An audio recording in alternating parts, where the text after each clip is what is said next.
Sesungguhnya ancaman dan balasan untuk orang yang meninggalkan sholat, tidak mau menjaga sholatnya, ancamannya juga besar. Sebagaimana balasan untuk orang yang menjaga sholat adalah surga, maka balasan untuk orang yang tidak mau menjaga sholat adalah neraka. Wa na'udzubillahi min dzalik. Allah Subhanahu wa taala mengatakan, fa khalafa min ba'dihim khalfun adha'us salata wattaba'us syahawat fasawfa yalqawna ghayya. Kata Allah Subhanahu wa taala setelah menyebutkan para nabi yang mulia di dalam surat Maryam, Allah Subhanahu wa taala kemudian mengatakan setelah para nabi tersebut datanglah satu kaum yang datang setelah para nabi. Apa ciri-ciri mereka? Allah Subhanahu wa taala katakan adha'us shalah, mereka suka menyia-nyiakan salat, mereka suka meninggalkan salat, mereka tidak mau memperhatikan salat, mereka anggap salat ini hanyalah main-main. Mereka anggap salat itu tidak lebih penting daripada gaji dan penghasilannya. Wattaba'us syahawat, dan mereka lebih mementingkan apa yang diinginkan oleh hawa nafsunya. Kata Allah Subhanahu wa taala, fasawfa yalqawna ghayya, maka mereka kelak akan mendapatkan kesesatan dalam hidupnya. Mereka akan mendapatkan kesesatan dalam hidupnya, dan siapa yang sesat maka janjinya adalah neraka. Wa na'udzubillahi min dzalik. Mereka akan mendapatkan kesesatan, tidak tahu arah. Mereka akan dapatkan kesesatan dalam hidupnya, meskipun mungkin gajinya berlimpah, penghasilannya berlimpah, tapi tidak ada keberkahan di dalamnya. Mereka tidak akan rasakan keberkahan di dalamnya. Kenapa?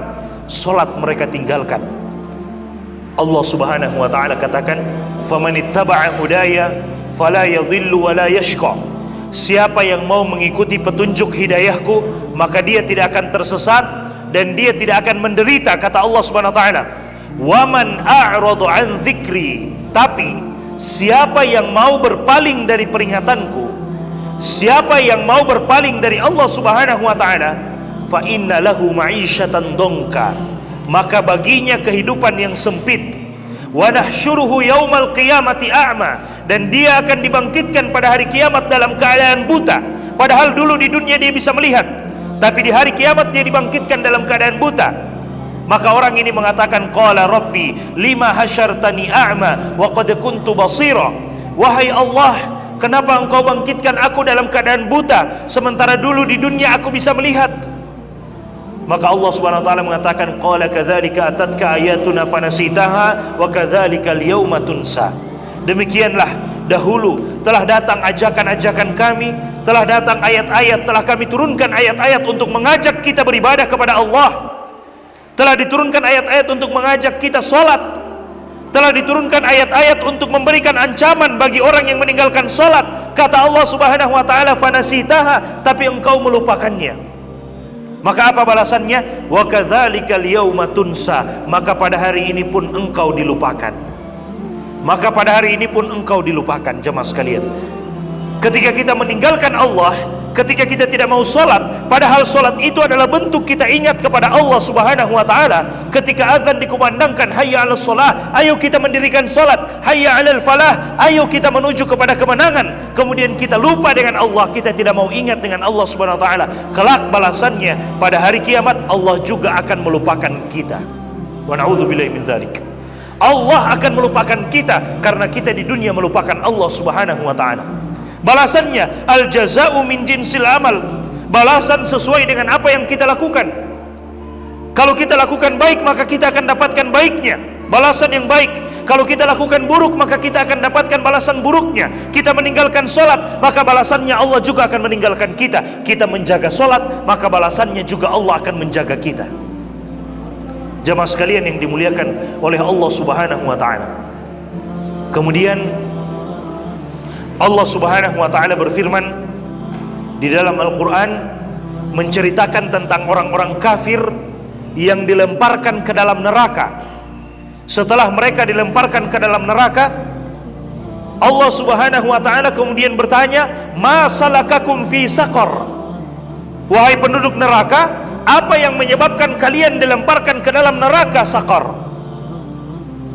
Maka mereka menjawab, qalu lam naku minal musallin. Mereka mengatakan, karena dulu di dunia kami tidak termasuk orang yang menjaga solat. Karena dulu di dunia kami tidak termasuk orang yang suka menjaga solat. Kami lebih pentingkan gaji kami lebih pentingkan penghasilan kami daripada solat. Hubungan kita dengan Allah Subhanahu wa ta'ala, berapa gaji kita, itu pemberian dari Allah Subhanahu wa ta'ala. Dan Allah Subhanahu wa ta'ala mampu memberikan sesuatu yang lebih besar daripada itu. Tapi kadang kita lupa, Allah sudah memberikan gaji kepada kita, Allah sudah memberikan penghasilan kepada kita, lalu kita lupa dengan yang memberikan itu. Kita lupa dengan Allah Subhanahu wa ta'ala yang memberikan itu kepada kita semuanya. Bapak Ibu jemaah sekalian yang dimuliakan oleh Allah Subhanahu wa ta'ala, persoalan solat ini adalah persoalan yang sangat besar. Persoalan yang pertama kali akan dihisap oleh Allah Subhanahu wa ta'ala antara kita sebagai seorang hamba dengan Allah Subhanahu wa ta'ala. Hak Allah yang pertama kali akan dihisap, dihitung nanti pada hari kiamat adalah solat kita. Awwalu ma yuhasabu bihil abd as-salah. Yang pertama kali dihisap dari seorang hamba adalah solatnya. Hubungan kita sesama manusia yang pertama kali dihisap adalah persoalan harta, persoalan darah. Kalau ada orang yang menumpahkan darah dengan seenaknya, tanpa hak, tanpa cara yang hak. Tapi persoalan antara kita dengan Allah yang pertama kali dihisap, dihitung pada hari kiamat adalah solat. Kata Nabi SAW, "Idza saluhat, saluha sairu amalihi." Jika solat kita baik, maka amalan-amalan yang lainnya juga akan ikut menjadi baik. Tapi jika solat kita buruk, maka amalan-amalan yang lainnya juga akan ikut menjadi buruk. Karena solat dapat mencegah kita dari perbuatan yang keji dan perbuatan yang buruk. Inna salata tanha 'anil fahsya'i wal munkar. Sesungguhnya solat ini dapat mencegah kita dari sesuatu yang buruk. Kalaupun kita terjatuh, maka dengan solat itu kita akan dibuat bisa kembali kepada Allah Subhanahu wa ta'ala, bisa langsung bertaubat kepada Allah Subhanahu wa ta'ala. Kenapa? Karena kita menjaga solat kita. Jaga solat Bapak Ibu jemaah sekalian. Dunia ini sementara. Tidak ada yang tahu kapan kita kembali kepada Allah Subhanahu wa ta'ala. Sementara semuanya. Mungkin kita sudah mendengarkan ada orang yang telah meninggal, dia sudah pergi, tinggal mempertanggungjawabkan apa yang telah dia lakukan dan tidak mungkin dia kembali lagi. Seandainya ada manusia yang meninggal kemudian bisa kembali lagi, maka kita bersantai-santai hari ini karena kita yakin kita bisa kembali lagi. Tapi itu tidak mungkin. Tidak mungkin jika kita sudah dipanggil oleh Allah, tidak mungkin kita kembali lagi. Tidak mungkin kita kembali lagi. Dan sebelum Allah memanggil kita, maka Allah memberikan kesempatan kepada kita untuk silakan solat, silakan beribadah, berbuat ketaatan kepada Allah Subhanahu wa ta'ala sebelum datang waktunya Allah memanggil dan kita tidak bisa untuk menolak hal tersebut. Bahkan jika ada di antara kita yang mampu membangun satu bangunan yang sangat kokoh untuk melindungi dirinya dari malaikat maut, niscaya tidak akan mampu. Kata Allah Subhanahu wa ta'ala, walau kuntum fi burujin musyayyadah, meskipun kita berada di dalam tembok-tembok yang kokoh, di dalam istana-istana yang kokoh untuk melindungi diri kita dari kematian, tidak mungkin kematian akan mendatangi kita. Kematian akan mendatangi kita. Tidak mungkin mereka bisa menjauh dan lari dari kematian tersebut. Maka sebelum kematian itu datang, solat. Sebelum kematian itu datang, beribadah. Sebelum kematian itu datang, berbuat ketaatan kepada Allah Subhanahu wa ta'ala. Karena pasti akan datang kematian itu, kita tidak tahu kapan akan datang.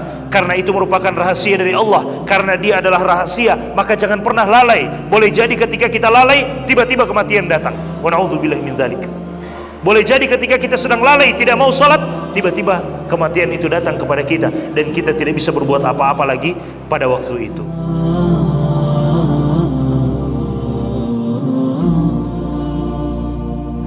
Oh